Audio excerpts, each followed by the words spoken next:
Together. This is super excited. Thank you very much. Recording in progress. So we are putting together these quick snippets of times, ideally on Friday afternoons, early afternoon, to bring people together for an hour of really tight, really concise, but catching us up on what's going on, things that matter in our world related to the Campaign for Working Connecticut and all our shared work. So our goal is to have as many peoples together as possible to cover information and do question and answers on things you really care about right now to help us inform our work. So always appreciate your feedback on that. And today we're really focusing on what's going on with the budget, what's going on with the legislative session, a deep dive into that. So that is our goal for this time. We are in a Zoom meeting format, but we had over 200 people register for this meeting, if I'm correct, right? So we're kind of like bursting at the limits of a Teams meeting. Hopefully our technology will hold and everything will be great, but please do be patient with us if we have any technical challenges related to that. All right, I'm going to kick us off this morning a little bit about the Campaign for Working Connecticut and how we're going to spend our time together today. So again, I'm Amy Castavina Hall from United Way of Connecticut and co-chair of the Campaign for Working Connecticut with my amazing colleague, Jim Boucher from Capital Workforce Partners, who you'll hear from a little bit later on. So the Campaign for Working Connecticut, we are a statewide coalition of business, educators, workforce advocates, community leaders working together to create an inclusive and equitable Connecticut economy.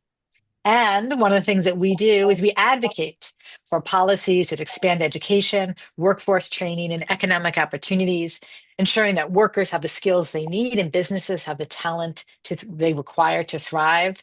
So we know we are all part of a lot of tables that talk about important things, but this table, come to this if you're explicitly interested in understanding or engaging in advocacy work in Connecticut. That is what we do together around these issues. And so our time together today, we again are focusing in on what's happening with the legislative session and focusing in on the budget. We are going to hear about several quick snippets on several topics today to keep us all updated. We're going to start by hearing from Jim Boucher on youth employment.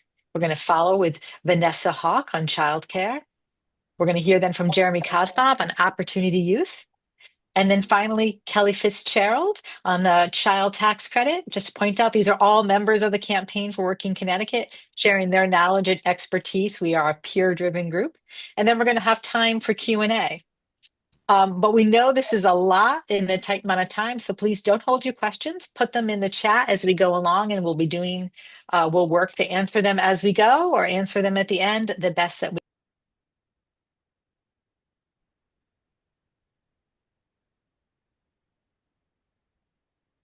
Amy, you're muted. How did that happen? That was quirky. I don't know. Duly noted, Daniel. You're fine. I don't know what you missed, just to say we're going to move into it right now. And again, please use the chat for questions or ideas or comments or resources you want to share with all of us today. So I'm going to hand it over first to introduce my colleague, Jim Boucher from Capital Workforce Partners. And again, longtime co-chair of the Campaign for Working Connecticut and leader on these issues. Chief Strategy Officer, Jim, tell us about what's going on related to youth employment. Thank you, Amy, and hello to everyone. I was thinking as we give a bit of an update on some of the youth employment work that's happening, that we would like this to be, also interactive to the extent possible. And I thought, it might be good for us to also think to our own experiences and young people we work with, right? And think about your first experiences. What was your first summer job, right? And what did you learn from that first summer job? And I think if you go back and think about that, and also with young people you connect with, I'd love to see you put it in the chat, just one sentence. What was your first summer job as a teenager? Or what was your first job as a teenager? And what did you learn? So I'm going to start off by putting mine in. And one of my first jobs as a teenager was working at a grocery store, and it was right away a chance to learn customer service and financial literacy and work readiness. And love to hear about from others, what was your first summer job? And that we start off a little bit on that because the importance of that summer job program is really around a number of key sort of competencies that young people are able to, attain. And we'll talk a little bit more about that in a few minutes. Just a little bit more about the work that I'm involved in. I'm again from Capital Workforce Partners, one of the five workforce development boards. There's also the Eastern Workforce Board, Northwest Workforce Investment Board, the Workplace Workforce Alliance.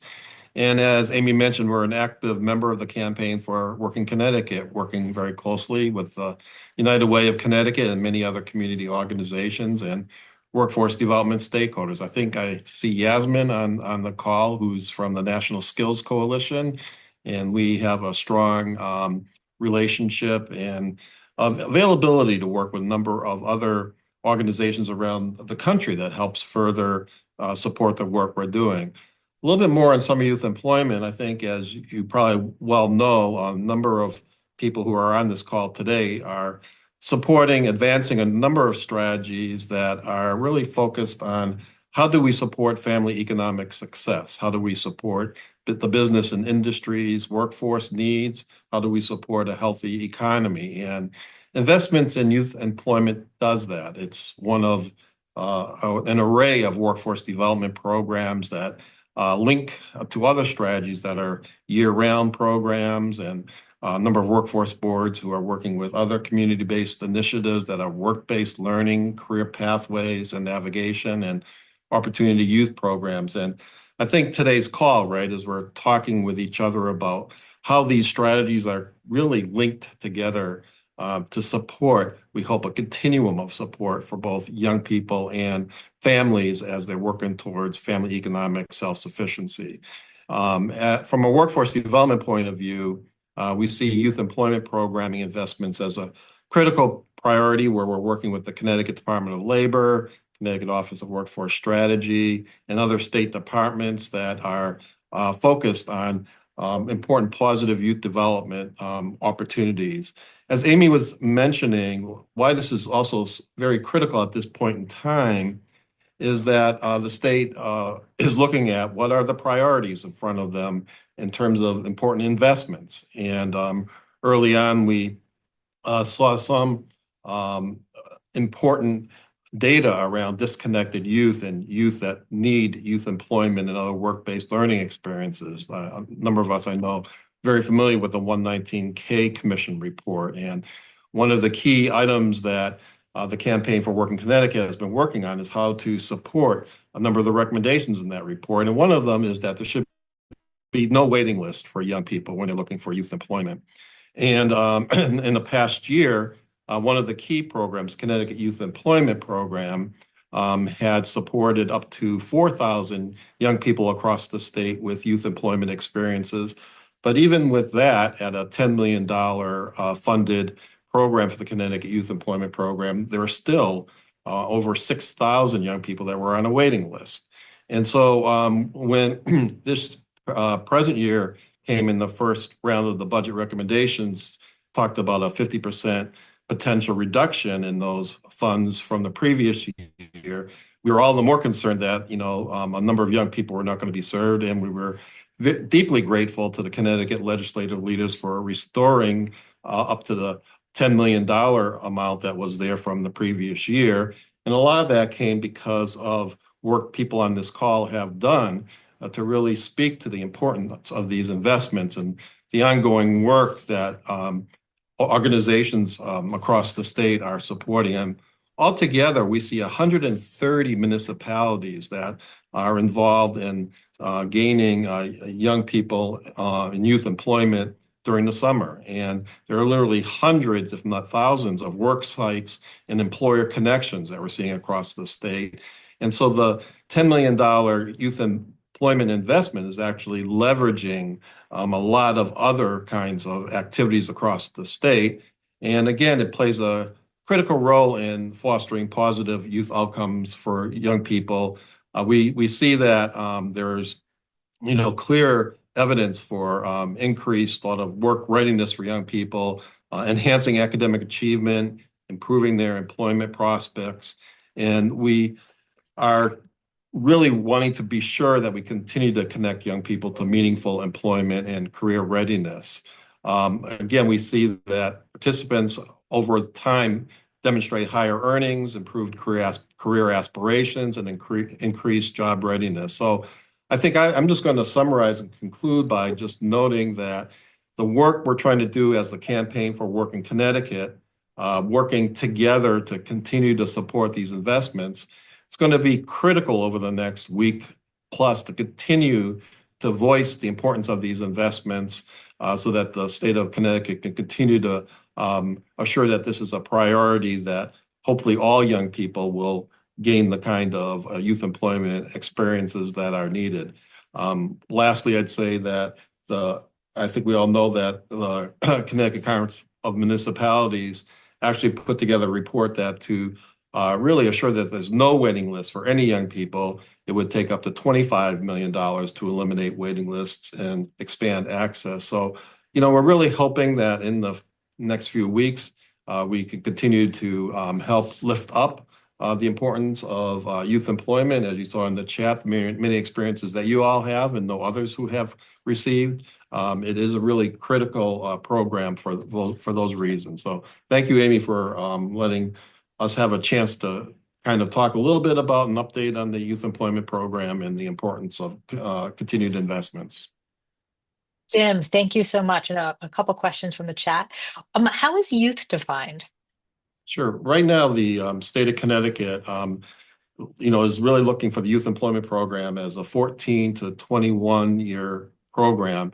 And because that is the Connecticut Youth Employment Program definition, there's also other funders beyond the state. So there's also municipalities and other philanthropic. So often it now is going up to 24 years of age. And actually, I think the Dalio report and the CCM report are speaking for this to be increased to 26 years of age. Got it. And Jim, could you just summarize again? You talked about there was a reduction, but we're pushed back up to 10 million. Kind of what's the current proposal on the table and what we should be pushing for just to make sure we're really all on the same page? Sure. So the present, and again, we're deeply grateful to the Connecticut legislative leaders who have put the present funding allocation at $10 million. And that's the same as last year's allocation. Mhm. It had been earlier recommended in the original state budget at $5 million. So I think many people are articulating the importance of the investment to be retained at that $10 million level. And also, if there are the opportunities to support the 119K report that actually talked about a $25 million number that would eliminate waiting lists. So I guess the $10 million figure is what many people are striving for to retain.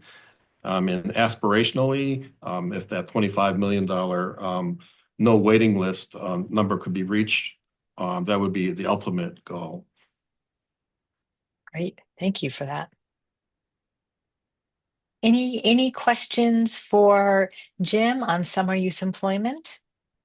And I love that people are continuing to post and still share their amazing first jobs. This is the bright spot of my day. And Love Amy, these stories.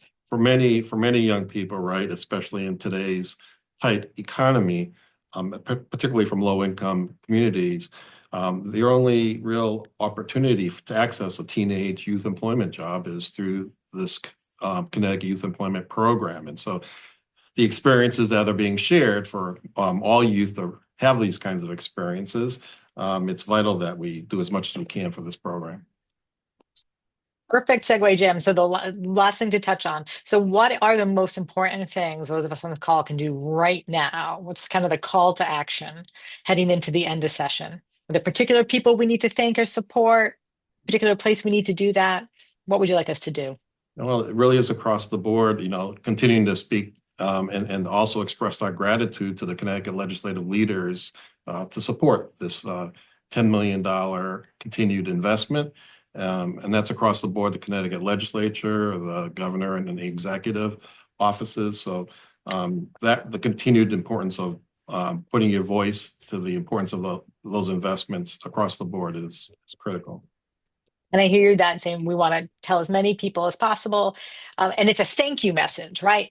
Thank you for continuing at $10 million. There's more we can do, but a thank you. That's the posture at the moment. Yes. Great. Thank you, Amy. Great. And then we have just one more quick question from Robbie. Are the majority of funds earmarked for larger municipalities, work in small towns?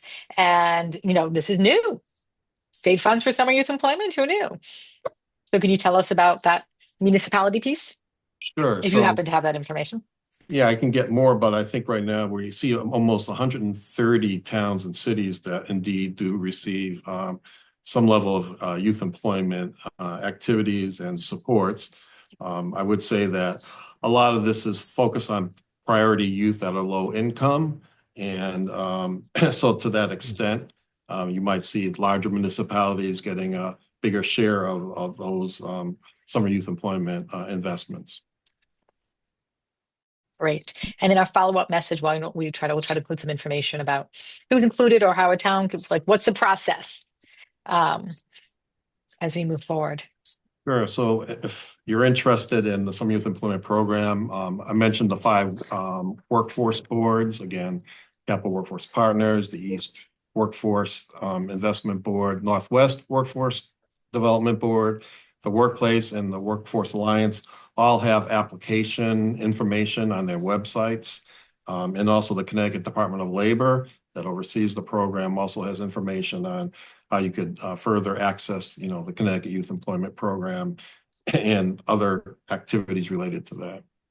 Great. And that's just a great kind of underscore, Jim. Thank you for the reminder that, like, when you have questions related to things like this, your local friendly workforce investment board is a great place to go as a first start to be like, what is this? What's going on? How does my program, my young people I care about in my town perhaps get involved?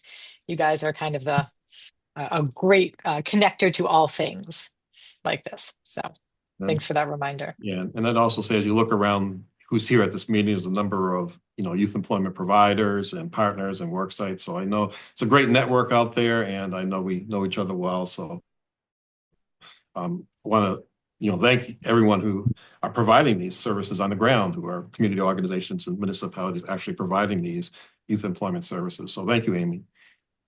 Thank you, Jim. All right. Wow, we are keeping to time. This is amazing because we're trying to get a lot and it's short. So we are going to now pivot over and talk about what's happening with childcare right now. And Daniel, is Vanessa on the call with us?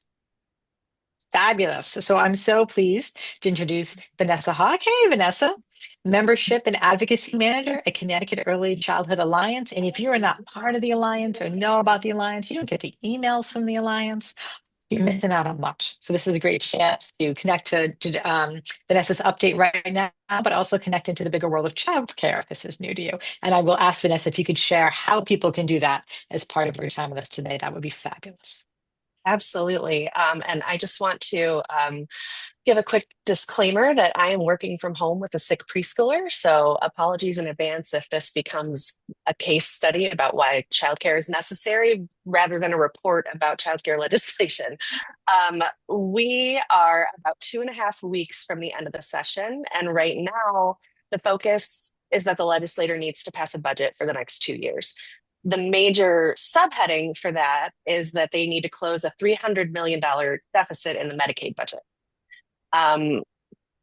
Just quickly, this deficit does exist because of intentional under budgeting in order to stay under the spending cap, which is a part of the fiscal constraint. Excuse me, if I could talk, I'd be dangerous.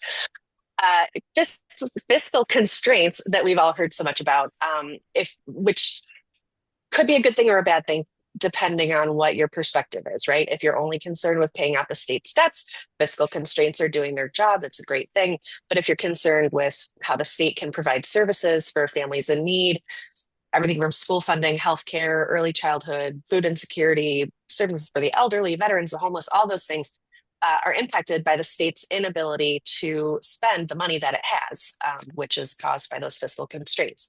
All of that to say, they're going to be working on passing this budget on Monday, and it's going to be a really long and contentious day. A lot of people are going to be unhappy with whatever they end up with. Hopefully, no one here. In terms of early childhood, we've heard, all about the governor's $300 million endowment for universal preschool. We understand that the governor is willing to allow the inclusion of infant and toddler care in that endowment, which is a great thing. We're very happy and grateful for that. Um, the Senate and the House also have their own bills. So Senate Bill 1 and House Bill 5003 are the child care, early care and education bills from each of those chambers. Um, they're all in negotiations right now. We don't have a whole lot of insight into those negotiations. It's kind of gonna be whatever it ends up being. But we know that they're not going to be three separate bills. It's all going to probably be lumped into one big bill. Um, the big ask that I have for you all today is to please contact your legislators. We're hearing that the governor and the legislative leadership in both chambers are close to reaching the end of these negotiations, but we're also hearing from legislators that they're not hearing from their constituents about early childhood issues. So if you have, there's a whole lot going on in early childhood that it would probably be impossible to cover all of it just in this one little wedge of time. But if you have an issue that you care about, maybe it's care for kids, maybe it's higher wages for family childcare providers, maybe it's just the availability of childcare in the first place. The child tax credit is that we're on the child tax credit campaign. That's obviously a big important one too, which helps parents because they can put that money towards childcare if they so choose. Um, Early childhood kind of touches every area of life, is what I'm getting at. So if you have a specific issue that you care about, you're more than welcome to contact myself or Meryl. I'll put our information in the chat. I also have some quick and easy ways that you can make those contacts with your legislator if you haven't already, and that you can also share within your networks. We've got a petition that has close to 1,000 signatures on it, asking for the endowment and higher pay for early educators. That will attract more early educators to the field, which will in turn allow providers to have more spaces available for kids.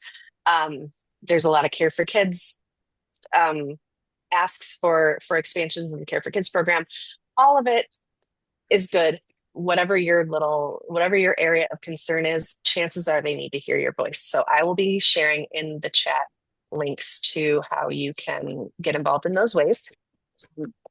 I'll also put in my contact information in case you have any specific questions, and I'll put a link to join our Action Alert newsletter as well as our regular, every week we send out a Friday 5, just 5 things that early childhood advocates need to know for that week. You can get those emails and stay informed and stay in touch. It's pretty much all I've got. And I didn't get interrupted. Yay. Thank you for living the reality, Vanessa, with us on this call, right? Of working and caring at the same time. Um, Absolutely. Hey, so I think you've made it really clear. This has been a hot topic. If you've been trying to follow it, so thank you so much for coming. If you try to follow it, it's been really hard. If this isn't what you do every day. So thank you for kind of connecting all those streams. And what I hear is right now the mass and kind of moving forward is the governor's proposal for that 300 document. They're hashing that out right now. We want it to emerge as a priority, whether you care about cost of childcare, whether you care about the pay for providers, whether it's availability, any of those things. You're listening to hear from you now and the next what's going on, so they keep it priority. Is that a fair summary? Yes, All right. absolutely. Great question from Daniel. States have an endowment, right? Kind of take some of these things for granted. Like, is this new for early childhood, like Connecticut's proposing? I do not know the specifics. I'm sure Daniel asked this as a softball, and I apologize that I do not have the answer. No. Um, I do know that there's a lot of innovation happening with these bills and these various proposals that are on the table, but I do not know if there's anything exactly like this in other states. I And can we definitely get that information though. that would be fabulous. And thank you for dropping those links in. So you're saying right now is the time to act, and you're going to give us the links for those really great, easy to fill out template emails, language, all the good stuff that's going to make it super easy for us to do what you're asking us to do, which we love. So Yes. thank you in Yes. advance. Great. Absolutely. As well as some flyers with talking points, all of it. You'll get all of it. All the stuff, all the time. Thank you. It looks like we've got a question from Tashiana O'Connor in the group. Can you come off mute? Thank you. Yes, it's not. It's more like to answer Danielle question. Danielle, I am also a provider, and if you heard about the Morning Without Childcare, I'm also an advocate. And yes, there's other states. For example, you have New York State, you have New Jersey, and this is the movement that goes all across the United States that we have in it. So right now we have Wisconsin that's going in there. We have Pennsylvania, right, that we pulling in. We have Rhode Island. So yes, it's a big thing for childcare about all across the state. So yes, they do have. Thank you. Appreciate it. Sometimes Tatiana we're always has leading. the answers. Yes. Thank you. Good people to have around you. And there's another chance. So sometimes Connecticut's really leading, and sometimes we're just doing the things that other people are doing that's working. And that's great too. We love that. Oh, actually, we the one that started it, and all the other states following us. Like that the best, let's be honest. So we'll take that. Great. So thank you. If you've got any other questions, let's put them in the chat. And this is our chance, right? We've talked a lot about getting big things done in early care, and this is a time to get something big done in early care. So if everyone could commit, Absolutely. carve out those 5 minutes, whether it's a call or an email or a call, let's get it done. Right? Vanessa, thank you so much. Any last words for us? No, just please keep in touch, and we always are. We want to make this as easy as possible for everyone. So if you have any questions or you need clarification on something, contact us. We'll get you the answers. And you do. And then I deeply appreciate you and Meryl and the other folks in the early childhood wood who make it so much easier for those of us. Again, it's not what we do, it's not what I do, but I care and I want to be involved. And you guys feed it up to me. And that's what matters. So thank you. Likewise. Thank you so much, Amy. All right. In our rapid fire succession, we are now going to transition to Jeremy Kasbah, Manager of Philanthropy at the newly renamed, well, it still feels new to me, Jeremy, Catalyst Connecticut, who's going to give us an update on what's happening with Opportunity Youth. Good to see you, Jeremy. Good to see you too, Amy, and thanks for having me. And good afternoon, everybody. So yeah, I'm just going to do a quick update and just take a few minutes on sort of where we are with all things Opportunity Youth at the Capitol, and what we can all do moving forward. And first, for those that are unfamiliar with when we talk about disconnected youth, we're referring to young people that are not in school, that aren't working, or disconnected in various other ways. And this is a serious issue that affects thousands across Connecticut. The organization I work for, Catalyst CT, is just one of many here and across the state working together through the Opportunity Youth Initiative.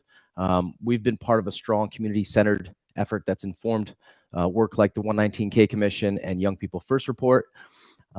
Legislative session to date, our coalition pushed forward two main priorities. One is reducing a wait list for young people who are ready to connect to school, work, or training.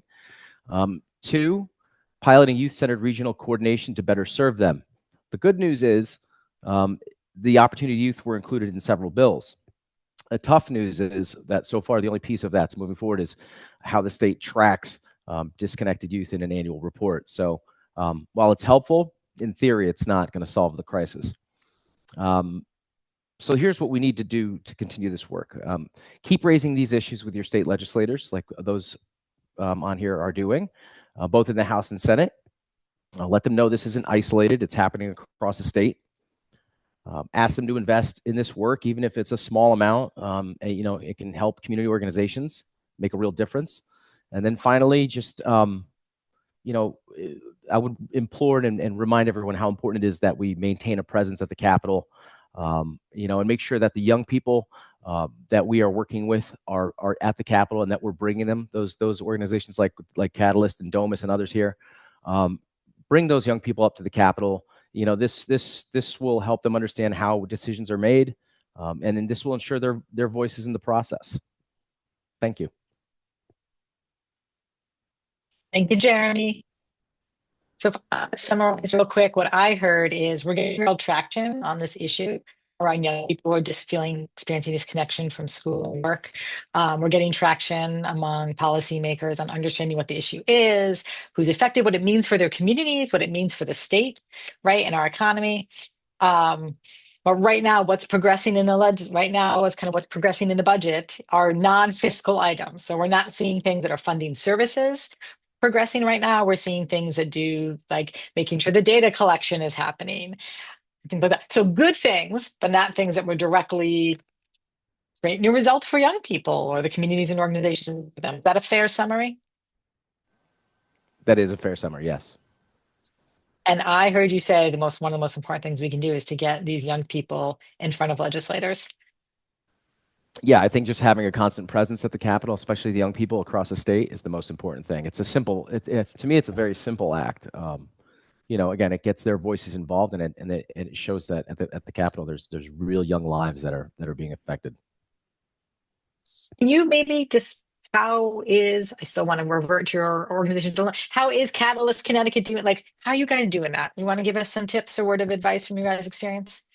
Yeah, so I mean, we have a variety of programs here at Catalyst. We have like upwards of 8 that do different things across the state, but we have in the past have taken young people that are involved in our programs up to the Capitol during this process to see how it works, to meet legislators, to talk to people involved in decision making, and it's something that we're going to continue to do. Right. Well, if anyone is interested in doing that or want some tips or advice, Jeremy, I'm offering you up. Right? Gladly. That's what happens. Also, offering up the services of our team here, the Campaign for Working Connecticut, the Opportunity Youth Initiative that's going on.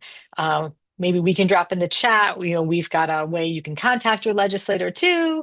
Got information, tools, and resources on Opportunity Youth if you want to see things together in kind of one place and get things going, and just help you think about if this is new to you or you've been doing this, how do we keep pushing, right? It's great we've got awareness. It's great we've got some legislative things passed last session, this session to win. But what we know, we need young people, we need the resources available to them to help them with these transition and be successful. And that is the push we're still doing. Great. All right. There, question in the chat about, we have a question for statistical purposes. You ready, Jeremy? For statistical purposes, are incarcerated youth included in disconnected youth? We've had young people in our programs that have formerly been incarcerated that we work with. Yeah. So when we're talking about this group of young people, and remember, there's lots of different names out there that no one likes any of them particularly, right? But if people talking about at-risk and disconnected youth, opportunity youth, it is kind of a broad, right? The numbers are big, but we're talking about as a group of kids that have really felt systemic barriers, right? And they're not opting out, but they've been kind of put in the position to be outside of school and work and other services and support. And that means a lot of these young people haven't been involved in our public systems, often in a very negative way, right? Child protection, juvenile justice, homelessness, right? So a lot of young people with a big range of experiences, but the net result being that they're living outside of the systems and supports needed to go on and have the life that they want to have and be connected to a happy and healthy future. That's correct. Great. Thank you for dropping your email in the chat. Thanks so much, Jeremy. Thanks for joining us today. All right. So now we're going to introduce our last presenter on the docket before we've got some time for questions and answers, but one of our most exciting topics. I'm so happy to be joined with Kelly Fitzgerald, Vice President of Economic Mobility from United Way of Greater New Haven, to talk about the child tax credit. Hey, Kelly. Hey, Amy. It's so good to see you and see everyone here today. I'm so excited to be able to talk about this topic because when we're talking about the legislative session and things that our families need, we're not always talking about wins and successes. We all know advocacy is a long-term strategy, and I'm just happy to be able to share some information with you all that talks about some of those progress and wins along the way. So I'm going to make somewhat of an assumption that most of the people on this call understand what the child tax credit is. If not, we can put a link in the chat for those who want to go deeper. But ultimately, we know families are struggling every day to pay for their basic needs. And one way to address that is through a child tax credit. Ultimately, this is returning money to families to enable them to buy essential items for their children that otherwise aren't covered in programs. And this is a proven strategy to move families out of poverty. Not so fun fact, Connecticut is the only state in the nation that taxes a family's income, but does not provide them with a tax relief to offset the high cost of raising children. Not something we want to be known for, right? So going into this session, thankfully, it's like so much of it becomes about timing, right people, right place, and hard work, right? The many years of talking about this as a possibility. So this session, legislators proposed 5 different bills to create a refundable child tax credit, ultimately garnering quite a bit of support, more than half of the General Assembly from both parties. So this isn't just a one side of the aisle issue. Notably, the entire class of the first-year Democrats came out strong in support of the child tax credit. And last week, the new Blue Collar Caucus endorsed it as well. So really just showing that this is something that many people are able to get behind, that says, families need access to more resources, and we're already putting money in, right? How are we able to give some of that back? So excitingly, the child tax credit was included in the Finances Committee, the revenue package bill. It's fully refundable for up to 3 children up to age 18, for families with a adjusted gross income of $100,000 for singles and $160,000 for head of household, and $200,000 for dual filers.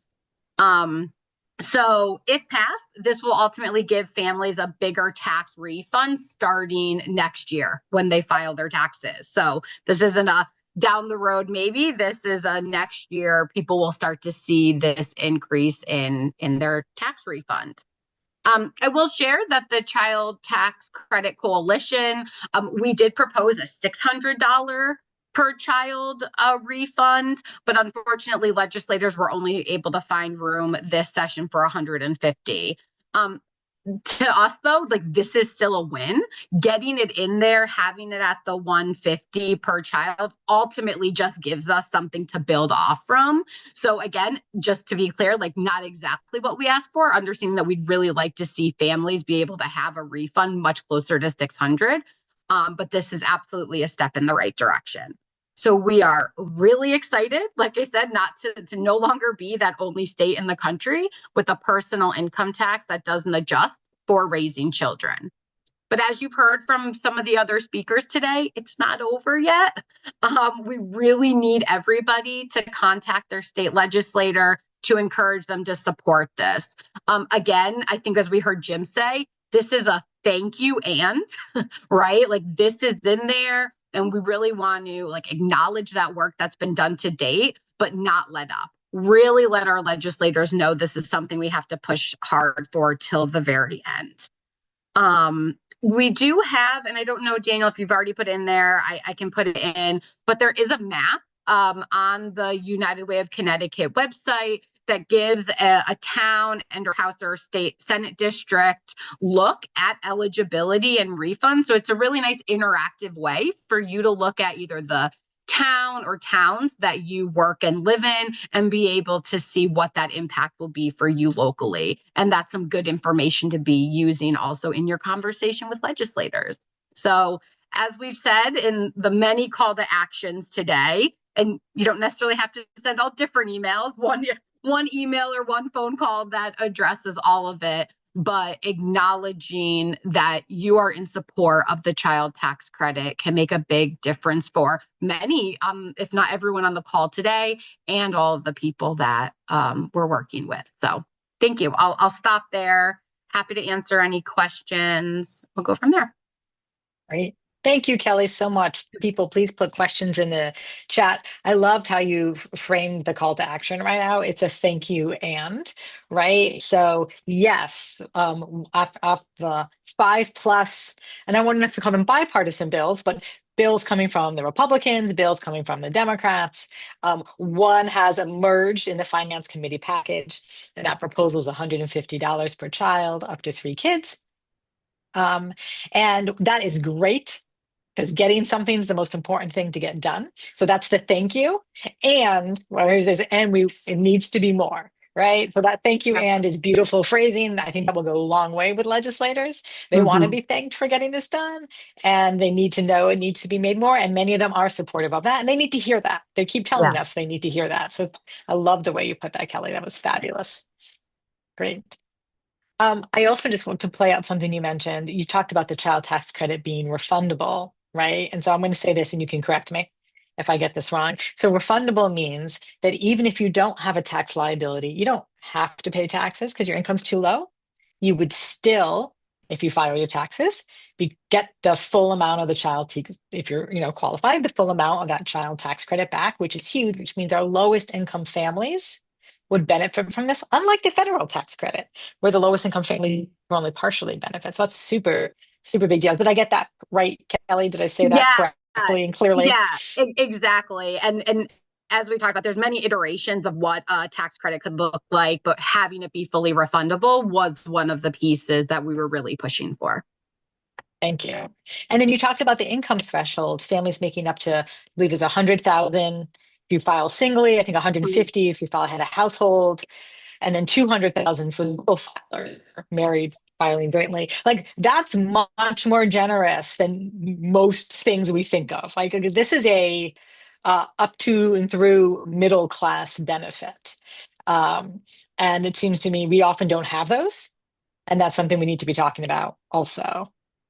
Yeah, and I would say, I mean, putting a plug in for the Alice reports that we really highlight, talking about the high cost of living in Connecticut compared to the poverty levels, right? We really need to be acknowledging the true cost of what it takes to raise a family in Connecticut and have programs and resources such as the child tax credit acknowledge that and make sure that it is accessible to all the families that are in need. So you're spot on for acknowledging that. And I think it's another big win. It's great.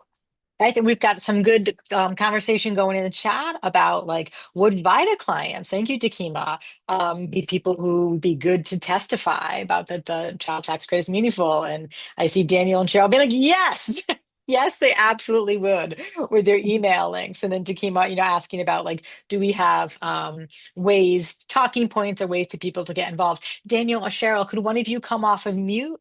I see you're adding things in right now, but maybe talk a little bit about the resources that allow people who want to lend their support, or if you've got families, parents, caregivers, grandparents, people who want to lend their support. Yeah, I'll just use my God voice here from above and say that I put the link in the chat to this very simple form you can use, which does have some talking points baked into it, but it's really important, especially for all of us, but I think particularly if you're coaching somebody to use one of these, to not just send the template, but encourage folks to add something to it. It could be a sentence, it could be a paragraph, it could be a whole long story, but what's neat about these is it'll automatically find who your state legislators are in the House and the Senate, and it also will go to the governor. So that all happens in just a second. But I do hope folks take a couple of minutes to really put something in there, because otherwise it might get ignored. And I don't want your story to be ignored. And honestly, your state legislators want to hear your stories. So just take that couple minutes and help those folks put some detail in there. Great. Thank you. That's super clear, super helpful. That. And raising grandchildren qualify for the child tax credit. Can anyone take a swing on that one? Yes, sorry, Amy. You cut out a little bit. What was that? Oh, I'm sorry. No, Would that's okay. grandparents raising grandchildren qualify for the child tax credit?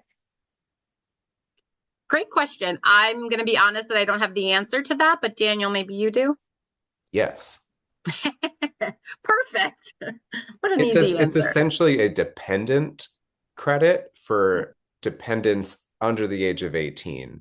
And so there's a lot of different types of families out there.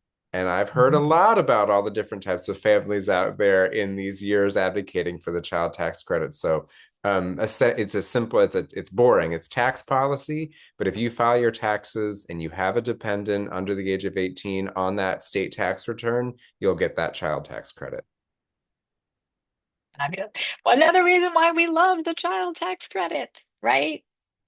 It gives it just, just to repeat, Kelly, what you said, right? It gives families the flexibility of cash back in their pockets to decide how they going to, what's the most important way for them to spend it and what's meaningful to them. And it really does recognize different types of families. It recognizes the way it's structured with fundable, very low income families and, medium earning families in Connecticut, all of whom are struggling, as you said, with a high cost of living. Thank you so much. Sorry, Amy, can I add one more thing to bring it Oh, all you can always back? add one more thing, Daniel. Well, again, please don't forget the connection between all these topics we've talked about. There's so many interconnections, right? Between summer youth employment, childcare, opportunity youth, and child tax credit. Like there could be a 22-year-old out there who gets all of those things. And so I think we all have maybe an experience of our own to bring to some of these policy priorities, but in reality, one person could benefit from all four of these things happening this session. Thank you for reminding us that we are people and we are not sliced up by policies or programs. We live as whole people, right? And these are a range of things that would come together to support households, Alice households in a really meaningful way, right? People are working really hard in Connecticut, but still living paycheck to paycheck or falling behind every month. And this is part of the array of supports from affording childcare to getting that first work experience, to getting ongoing support and training, to getting flexible dollars back in your pocket for when the tires go on the car so you can keep working. All that need to come together to help families. This is great. And I think just to put a point on it, so we have a proposal out of Finance Committee, but that is not the same as being signed. And as Daniel reminded us, the legislative session closes on June 4. I said that correct, right? And that's when this will all be done. So we are in the thick of it, right? The absolute thick of it in the final throes. So everyone who's spoken today, I want to thank you so much and just point out this is us, right? This expertise and knowledge comes from the membership of the campaign in Connecticut because you all are experts and amazing in what you do. And this is our chance to share it across with each other so we can bring our little bit of brilliance and knowledge to our other partners who are all working together to make great things happen in Connecticut. So thank you for that. I want to thank our people who worked so hard to put this together, all of our presenters who are amazing, and our team at United Way of Connecticut, Daniel Fitzmaurice and Cheryl Hargrave, who are absolutely amazing, and everyone who's here to help support everyone get this done. We're in the final throw, so you got a lot of different calls of action put out to you and different resources used, but just one takeaway message. I know we say it, and I know sometimes it's hard to do, and I know I used to say it and not always do it, but now I do. Call your legislators, send that email, pick up the phone, and let them know whether you've got beautiful written words in front of you or whether you're like, I just need you to know that I and the people in my life need help. And here's the things I've heard about that would make a difference and be meaningful. And let me just tell you, right? All of that is good. Share your story. That's what they want and need to hear. That's their role, and our role is to tell them. So we need to keep doing that. We will be back with more of these sessions about how we can use a little itty bit of time to cover a whole lot of information and get things done and keep us connected, informed, and moving all in the same direction. Do we have anything else for the good of the order before we break? Other than lots of loves and wishes for a beautiful weekend and thanks for everything that you amazing people we all do, right? In support of Connecticut. All right. I just see claps and the hearts going. So I will take hearts and claps. Thank you, everyone. Have a great rest of your day. And we'll be talking with you soon.